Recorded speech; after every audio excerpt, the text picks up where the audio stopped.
Okay, so hello, I am Dr. Raquel Daly, and thank you so much for joining us on the Best Life Abroad podcast. Today we will be Woohoo! speaking, whoop, whoop.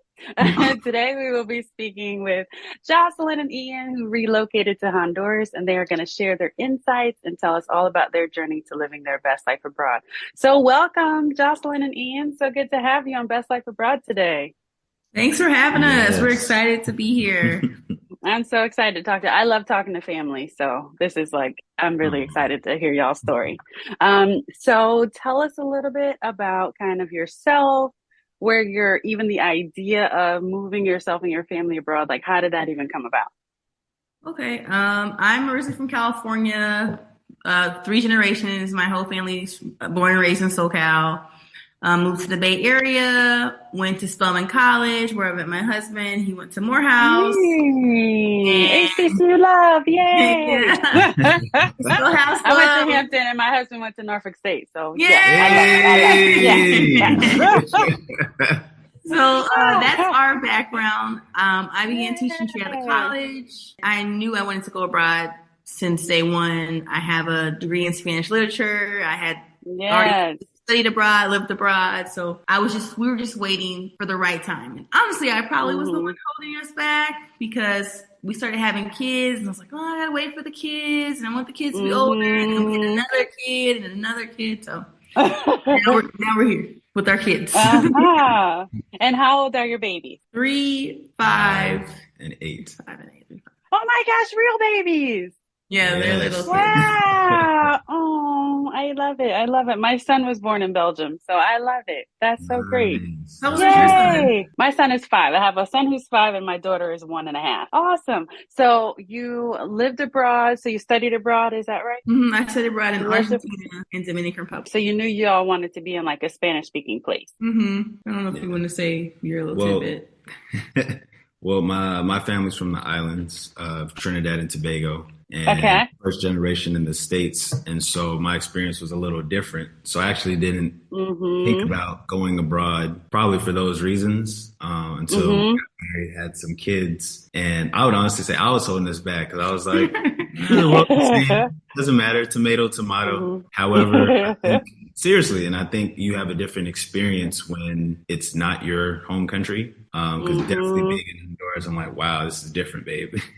Language is different. The culture has some similarities because it's Central America, close to the Caribbean. However, it's different in a good way, and especially Okay. Americans, which I'm sure you'll have some good questions about. It was definitely an eye opener of, as your platform says, just a better life for us and our family who are, people of color. So I absolutely love it. Keep going. What? Tell us all the things. Yeah. So what is better? Tell us. I think everything's better. I think, well, for me as a mom, I kind of just cover over the kids at all times. And one of the things that I noticed for our kids is they are so much less stressed out. Yeah. And I didn't even realize that the kids were stressed out. I knew I was stressed out in the States. But then when we moved here and see how they interact with their peers and at school, I was like, why was I putting all this pressure on a 5-year-old? Why was I putting all this pressure on a second grader? On, a kid in preschool who's learning to read, it doesn't need to be that way. Like, we're so stressed out and we don't even know the residual that our children feel. I also noticed here that I think that the kids are happier. I'm happier. We're school teachers. Our kids are in school. I was waiting. We knew we were going to be abroad for a long time. Yes. But we told a fib to the kids. We said, we're just for 2 years and then we'll come back to Atlanta. Yeah. And my oldest, so he's in 3rd grade now, did not want to go. And I was like, we'll just persuade him. By month 2, he said, Mommy, do we have to go back to the States? Can we just live in Honduras? He does not want to after 2 months. Totally unprompted. Wow. One of the biggest things I think that's better is just how we always hear work-life balance, which if, as your husband know, once you have kids, all that kind of goes out the window. However, I truly believe living here as educators, the workload that I had and brought home and then how my lack of energy affected my wife and kids is completely different from now. So now, let's say I'll wake up 6 a.m., I'll wake up a little earlier, but 6 a.m. we're getting the family together. We have our work, 8 to about 2:30. By 3 o'clock, I'm not touching another thing with school. It's just family Wow. folk, and we're doing activities. And he chooses to do that. I do not get up at 6. and that's choosing to do that. So I don't know why he that's gets on up the at 6. earlier end. We have an early bird. I had to do that back home. We have at 5. If I don't have to be awake, I don't want to be awake. It just helps. I'm there. You're with me. So, but after 3 o'clock, essentially, it's all about just family and sometimes just us. And so there's been moments where we both sat down and we're like, wow, it's and I don't been think you're aware an hour or two. Like how much time, like it's like you know it, but you don't know it. Like I remember being like, oh, the hustle culture grind, like people need to slow down. Everyone's working too much. We work too hard in America. Like it's like I knew it, but I didn't really know it because it's like I separated myself from that. And now that I'm here, I'm like, yeah, I work too much. Yeah. I looked at other people and said they barely spend time with their kids because they work until 5. But I was always working too. Like I worked so much. And I didn't realize how much more free time I have now because he's right. Like at 2:30, we're done. We're done at 2:30. I'm walking through my classroom door. I get home at 3 o'clock. I don't have to fight through Atlanta traffic for an hour and a half or drive my kids from one part of the city to the next part of the city to all these activities. Like everything is here, essentially located. And then I have the time.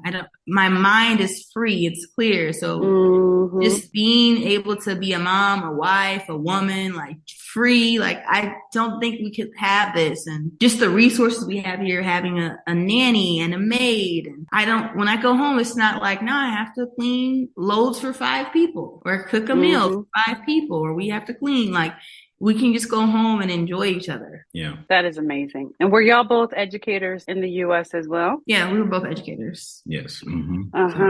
Yes. I feel y'all are speaking to my spirit. Yeah. Even like I think I had PTSD from teaching, I think. I didn't even know. Like, yes, I believe you. Like I was just so stressed out, like the amount of work and the culture of the schools. Like those parents, like just so much stress. I just remember talking to myself in the morning, like it's gonna be okay. Today's gonna be a good day. Like prepping myself, where none of that happened to me.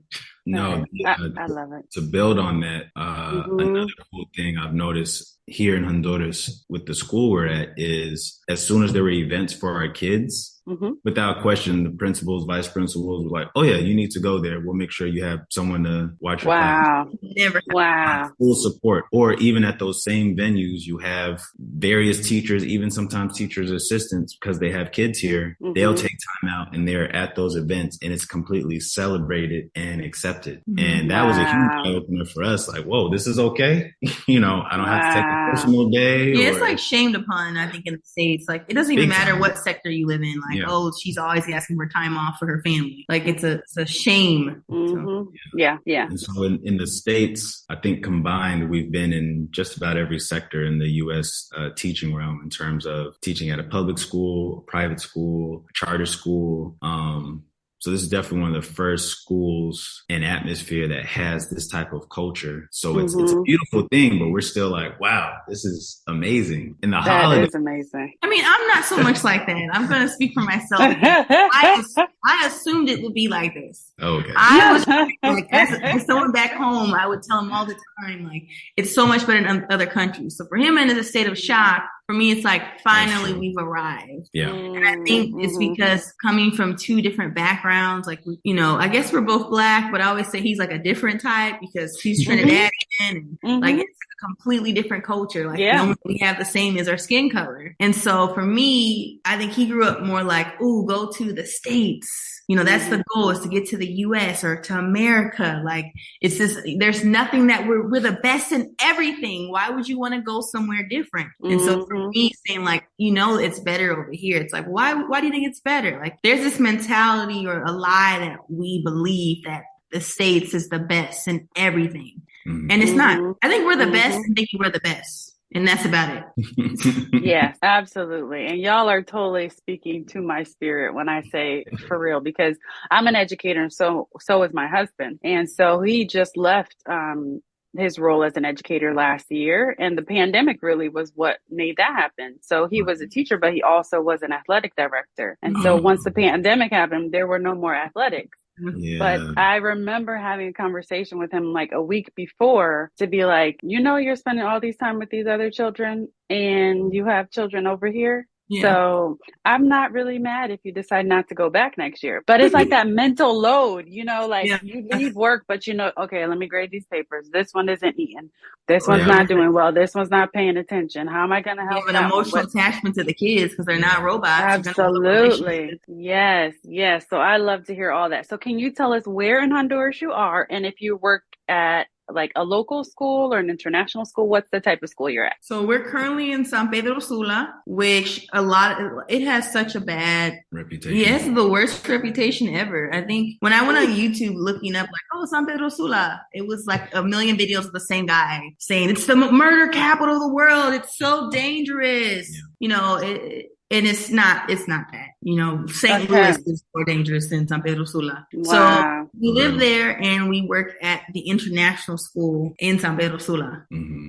And so a lot of people, like the main question when they're considering moving abroad is, okay, how will I make money? What will I do? Can you tell us a little bit about how you two navigated this and going from like an educator in the US to becoming an educator abroad? So it goes back to I knew I wanted to go abroad. I was trying to persuade my husband. And I was holding myself back because I was like, we have to wait till the kids are older. And that's probably the biggest thing I regret. I don't know why there was like a timeline of I had to wait till the kids were older because my 3-year-old's doing the best. He's picked up all Spanish. He didn't speak Spanish before we came here. He's just completely intertwined with the culture. That's the 3-year-old. Mm-hmm. Wow. So why I was like, we have to wait. That made no sense.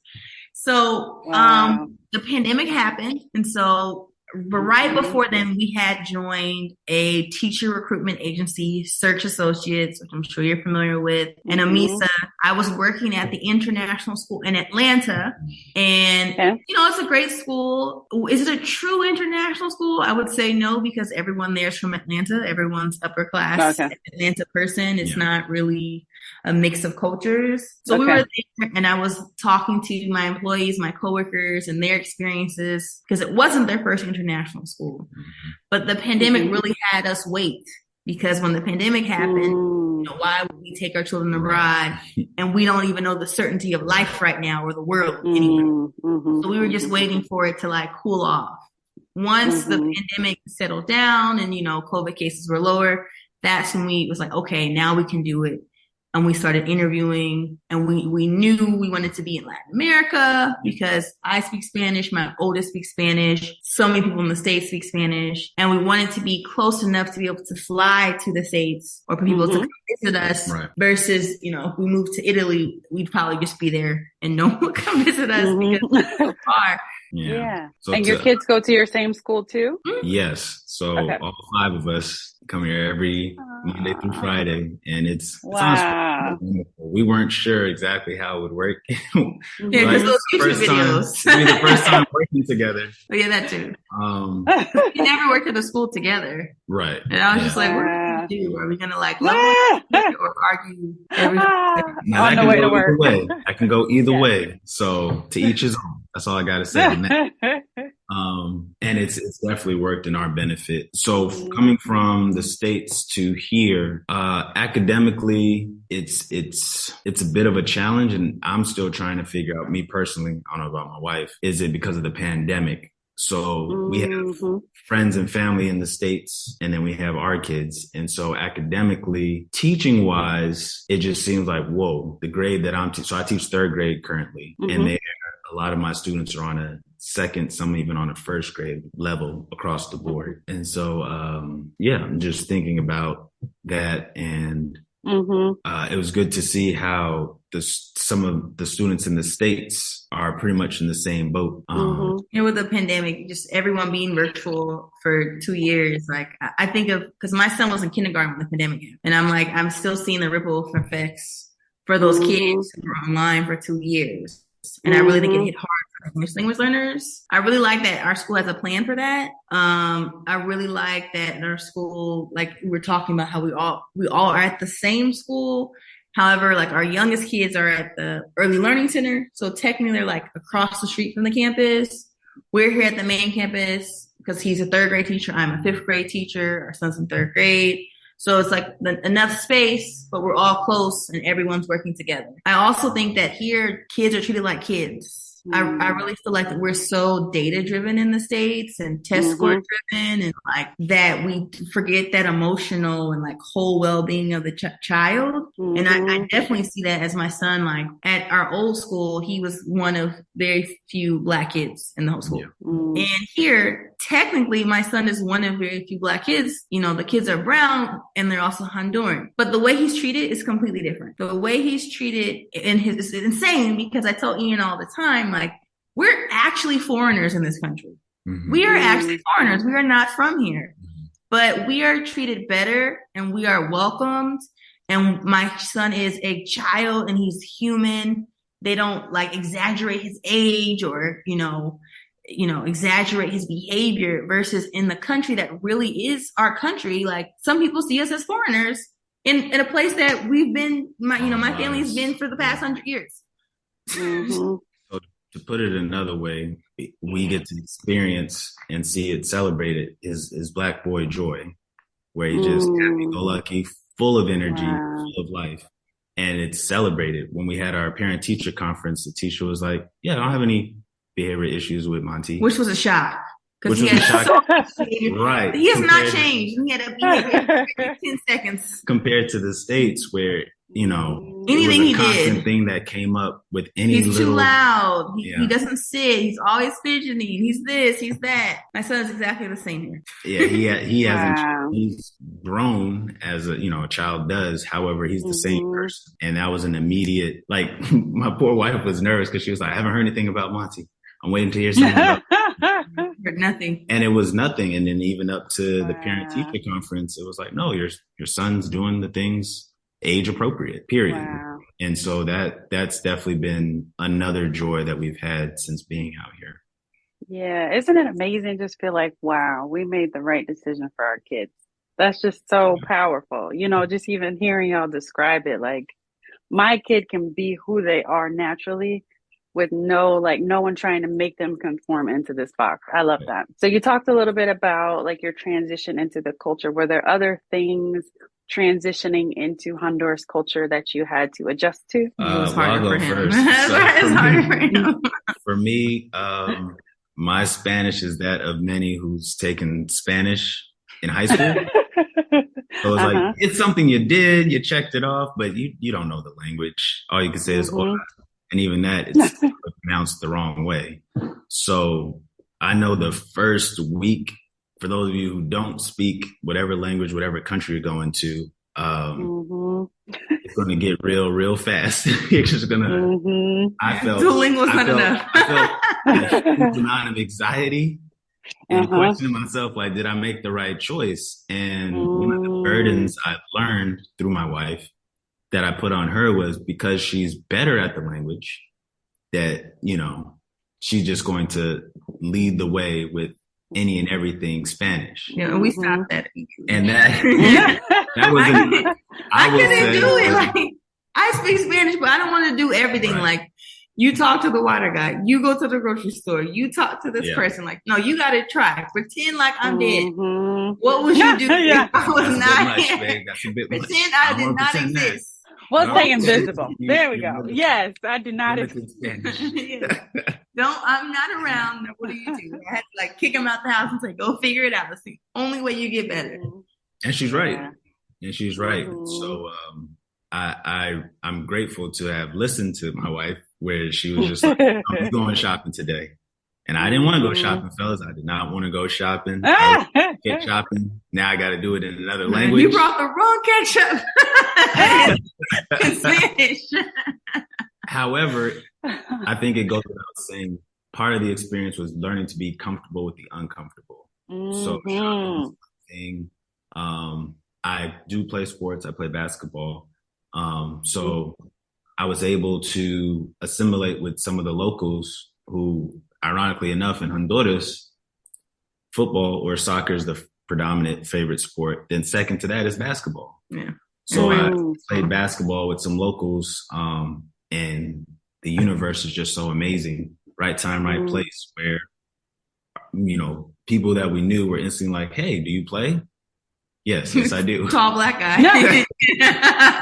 Do you play basketball? And I didn't feel some type of way. They were correct. It was the correct stereotype. We bonded, and I had to learn quickly how to speak the language, because if not, one, just to be frank, I wouldn't be able to play if I'm not using the little Spanish that I did know. They would what we call freeze out, where they're not giving me the ball, they're not trying to hear any of my American excuses. Learn our respect it. So I had to learn sink or swim. Yeah, that is really, really a great point you make, because I felt a lot of that. Like my husband and I, we lived in Germany, and we are not military, so we lived in real Germany, taxes in German, all the things. And I remember having a conversation with him, like, I am not your translator. Okay. We have to get this together. Or then he'd be like, "What they say?" And I'm like, "I don't really know. I'm pretending. I don't know what they said." So I'm like, "Dang, now you just put me on the spot because I don't know." Yes. No idea what they're saying. I'm just sitting there going, sí, claro. Yeah. I don't know what they're saying. Exactly. I'm like, now I'm just like, I don't know. I don't actually know what they're saying. Right. Yeah. That is such a good point. Are there any regrets that y'all have? Any things that you wish you would have done differently? I have only one regret, which was I wish we would have gone sooner. That was like the top number one regret. It's like, I don't know why I kept thinking there was a timeline. I had to wait. We came probably here in the worst time.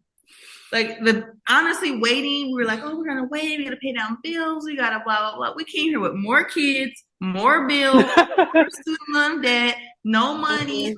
And so people say like, oh, you have to move. We read those articles where it's like, I quit my job making $1.5 million a year and retired in Turkey. Well, yeah, you can do that if you're working and making six figures. Like we were regular teachers. Like a teacher in Georgia doesn't make a lot of money. And when we were in Indiana, because that's when we had been working originally, we spent the first 3 years of our daughter's life in Indiana. I think we made like $30,000 a year a piece in Indiana. So we weren't making any money. We were living in Indiana. Like it's not like the starlight of the States. And now we're here. I'm just like, if we would have came here, we could have paid off student loan debt quicker. We wouldn't have accumulated so much debt. Our kids would speak the language. I wish we would have came here sooner. And I also wish we would have I think we got so excited during the interview process, like, oh, these people are offering us jobs. I thought it was going to be harder. I don't know why. We got so many job offers from different countries, and I wish I would have done due diligence, because there's some things I'm like, man, I think our family would have liked this place better. For these reasons. But, I always do that. The grass is always greener on every side. Which is normal. And I think fair. And, but yeah, I wish I would have gone sooner. So taking the jump sooner, probably. I think my biggest regret, probably my only regret, is the things that we brought that we thought were important that cost a whole lot of money. That's me putting it delicately. Oh my God. We bought so much that we could have just sold, given to a friend. We could have saved money by just giving it away because of the weight. So much. Yes. You realize once you move abroad, we don't need the very few things, and you correct me if I'm wrong, the very few things that you actually want now that you live abroad, it's a very small list. And even now I'm like, I think I have too much stuff. I want to. We brought the stupidest stuff and more. Don't do it. Don't do this. Check it twice. Do I really want this? You don't need whatever you use on that list. The only thing you need is clothes. Don't bring anything, especially if there's a family of 5. You're a family like 5 like us. Just bring clothes. Well, it depends on your kid's age. You may want to bring some of their closest toys, just with familiarity. Outside of that, though, what have I not used in the last 30 days? You're probably not going to use it. You're not. Probably not going to use it. Yeah. Yep. I never have ever heard anybody say, I wish I would have brought more. Never. No one has ever said that. Yes. Yes. Yeah. Oh, yay. Well, we have about 7 minutes left. Any last nuggets that you'd like to share with people who are listening about taking the plunge? What recommendations or advice you could give? Take the plunge. Know where you go can be wrong. I always tell people, you're not a tree. You're not going to grow roots. You can go back to the life that you live right now. If you go to Portugal and you hate every single moment, you can go back to the exact life, especially if you're in a job like teaching or nursing. Like there's a teacher shortage everywhere. There's a nursing shortage everywhere. Like you can get a job in 2 seconds. So just go, just take the plunge. If you don't like it, you just move back, go back into your regular life, or go somewhere completely different. Like just do it. And the other thing is don't listen to anyone except the people who actually live there, because Honduras especially, I would say 99.9% of the people who I spoke with who said that, you're going to Honduras, sent me a million stories of people getting kidnapped or any bad thing you could think of and told me how dangerous it was. And I'm like, where we live is better than Atlanta. Where we live is better than where we were living in Atlanta. Where we were living our experience. That's it. Just technically we were in East Point when we left, but where we were living in East Point is a lot worse than where we are now. Yeah. Because you're not gonna go to these countries. Usually you're not, and say, where is the worst neighborhood I can find in all Honduras? And that's where I live. Unless you're like going to a gang member's house, asking for drugs, and sleeping with his girlfriend. Like, don't put yourself in dumb situations. Yeah. Because the lifestyle we live here is amazing. It's amazing. We could never live like this in Atlanta. Never. Yeah, I think my love hit it on the head. Would just speak to people who've experienced what you and your family have experienced, who actually experienced what we're experiencing. And one thing that I feel was the tipping point for our decision, because we were looking at Honduras, we liked the package they offered, and we started looking at videos. She won't admit it, but my love was sweating like, oh man. I wasn't doing it. It looks like it might be a little dangerous out there. I don't know. There was this guy on YouTube who was like walking through the deadly streets of San Pedro Sula. But then I clicked his YouTube and every single video was that. I was like, does this guy just walk around and find it? I was like, this guy walking through Ukraine right now. He was doing walking through Ethiopia, right? Is that all you do? Like, if you just go to places? Like, that's all his videos were. So I was just like, he's just not credible. However, we were able to, not just with Honduras, but other countries that we were interested in. We got to speak to other expats from other countries, primarily from the States. So important. I wanted to speak to Black people. And we spoke, yes, we made sure to speak to Black people about, which is important. Very, very. Whatever your ethnicity is, just looking at, do they have pockets of safe spaces for you to be able to talk, to be able to just be yourself, let your hair down. Yeah, some people will say Korea is amazing. I don't personally think Korea is amazing, but some people might say, yeah, I want to live in Korea, raise my kids there. But for what we wanted, that would have not been a good place for us. So you have to like really look at, like you said, like, are these some places that I can feel safe, that I can feel okay, that my kids will be able to make friends, like all those things. I think Honduras has all those things. I'm always telling people to go to Honduras. I agree. All the time. So, and we also have our YouTube channel that we just started solely for. Please share. We'll share. It's youtube.com/@MyNervesOnTheMove. And my nerves are last name. Yeah. And we have 2 goals. One, to try to get people of color, encourage them to move abroad, to go abroad, to live abroad, not just visit Jamaica. Like, go live abroad. Once again, no offense, Jamaica. Yeah, no offense, Jamaica. You should visit Jamaica. I'm saying just don't not visit Jamaica. And also to like change the narrative of what people think of Honduras. Yeah. Because there's some really beautiful places that are here. There's some really safe spaces that are here. We've walked in Honduras day, night, alone with kids. We went to concerts. We've been to malls. We've been to upper class neighborhoods, lower class neighborhoods. Like, so we really want to change what people think about the country that we live in, that we love. We love it. trying to share this knowledge. It's beautiful. Yeah.